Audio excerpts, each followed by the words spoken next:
What's up, nerds? So I just finished the penultimate episode of X-Men 97, and it did not disappoint you guys. I really liked this episode.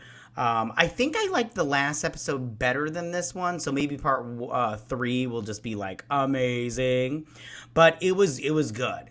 And a small piece of me just I have a problem though with the show overall, and I've had it since the beginning. Is just they keep wanting to rush it.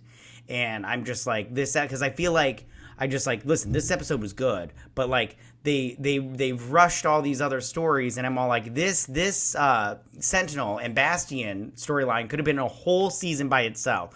We didn't have to rush through all those other storylines to get to this. We could have had 3 separate seasons with all of the stuff they had in this season. But it is what it is, But no, this was really, really good, and I just loved it.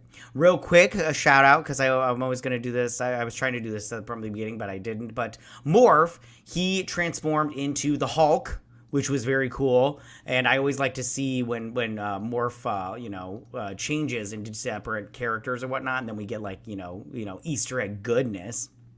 So I did like seeing that. I'm going to break down this episode. I won't take too much of your time up just because you probably already saw it, but it was really, really good. All right, so let's get into this breakdown, and then I'll tell you my overall thoughts again at the end. All right, here we go. Xavier is met with some distrust, but the X-Men focus on stopping Bastion and convincing Magneto to reverse his blackout. Okay, so I get why people are kind of like on Xavier's nutsack about stuff, but at the same time, I'm all like, you guys, it's the professor, come on. And it was really nice seeing like all this stuff. I really loved it when Storm showed up and Jean was just like Aurora, and they hugged or whatever, and it just really I love Jean and Storm's relationship as sisters, because Jean being the only female in the original team, and then Storm coming in to save her and the rest of the X-Men was really, in the second iteration of the X-Men. That was really nice. So I really liked their relationship, as sisters. But I can see why, people are a little hesitant. And Magneto reestablishes his mutant haven on Asteroid M, choosing to leave Earth without power and reject Xavier's dream of mutant-human coexistence. So Magneto shows up above the mansion with Asteroid M, which I thought was pretty cool. I was like, oh shit, he got real close to Earth. And he's all like, the coexistence is not going to happen, Xavier. He's all like, and I thought that was really cool because I always liked Asteroid M, from the comic books. I always thought it was fun. And then they started Genosha, their own little a little island of just mutants. And I always thought that was fun, but I always liked Asteroid M better. And so Magneto, he invites the X-Men to join him, which Rogue and Roberto do. And the rest of the X-Men, they return to their former base on Mirror Island to regroup before splitting into 2 teams. So Magneto invites, he's like, come join me because coexistence isn't possible. And Rogue, because she's still bummed about Genosha, she's all like, no, I was there. And, she lost Gambit, the love of her life. And so she goes with Magneto. And so does Roberto, because his mom let the Sentinels take him away. He's like, fuck that noise. My mom didn't even stand up for me. And so I get that. And the rest of them, they go to Muir Island, all right? And on this, you guys, and I don't know if you noticed this, so they show the hangar where they show 2 different Blackbirds that are from, Blackbirds that are from the past. And then they show some cars and stuff, and then Professor X's different hover chairs or whatnot. But one thing they showed in this was Wolverine's motorcycle, and that motorcycle is from the 90s. It's from 91 or whatever, and it's a motorcycle that Wolverine had, and I didn't have this motorcycle as a kid growing up. I had this figure in this picture right here, but I loved all those X-Men, those 90s action figures. They were freaking rad. And so that's a callback to that, because I don't remember him riding that and everything. They always made weird toys like that. Like, it looked like Wolverine, but also a Wolverine because they had teeth. But, that was super fun to see that. I really enjoyed it. I was like, as soon as I saw it, I was like, hey, Cyclops' blue team goes to Asteroid M to confront Magneto, while Storm and Jean's gold team heads to Bastion's hideout in the Galapagos Islands. They're going to be taking a collar with them that can block Bastion's telepathy, severing his control over the Sentinels. So we got Cyclops' team, right? And he is supposed to go to Asteroid M, which I was like, ooh, this is good. And usually Cyclops does lead blue team.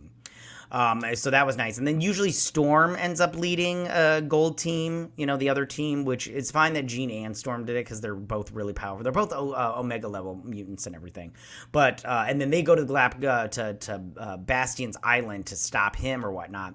And their whole thing was just like when they got there was just great. And I just loved all of this and everything. I loved, right before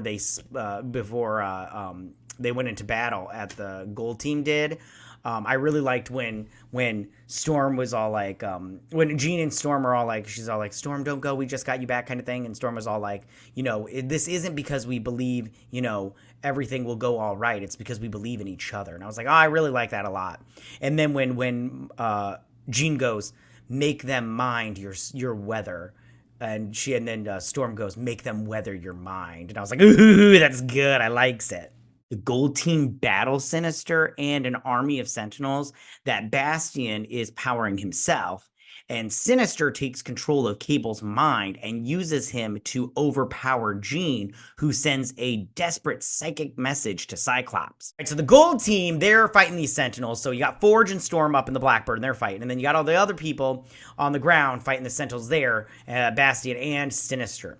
And Jean's fighting off Sinister, and he's all like, I have been in your mind, Jean. And she's all like, he's like, I know where you stop and Madeline begins or whatever. And I'm like, that sounds dirty, but I'm here for it.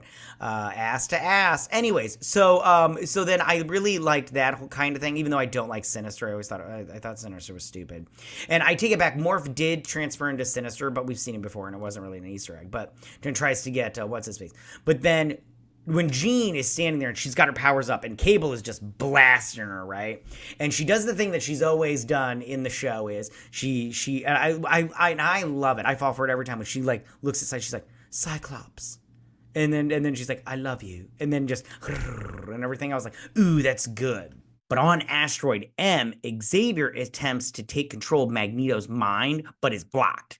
And then Wolverine stabs and seriously injures Magneto, who begins ripping the adamantium metal from Wolverine's skeleton. So then over on Asteroid M, they are like fighting Magneto, Rogue, and Roberto. And I'm all like, didn't you get any other mutants to go with you, Magneto? You always get like 3 or 4. I'm like, why don't you get like 300 or 400 to go with you?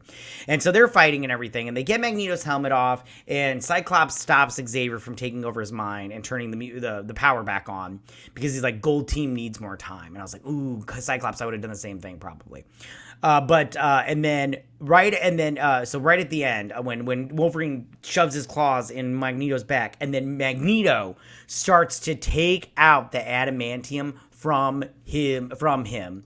You guys, this was, I'm throwing up the picture now, comparison. This is directly from the comic books, you guys. And this is what I really like about this show. You can tell that the writers, or at least the people working on this show, that DeMeo guy, they are comic book fans. At least I think they are, because they are giving us comic book fans stuff that is comic book accurate. Like, I mean, like if you look at this picture that I'm showing you, it's like they took it from the page and put it on the screen, even though they're both animated kind of thing. But anyways, so good.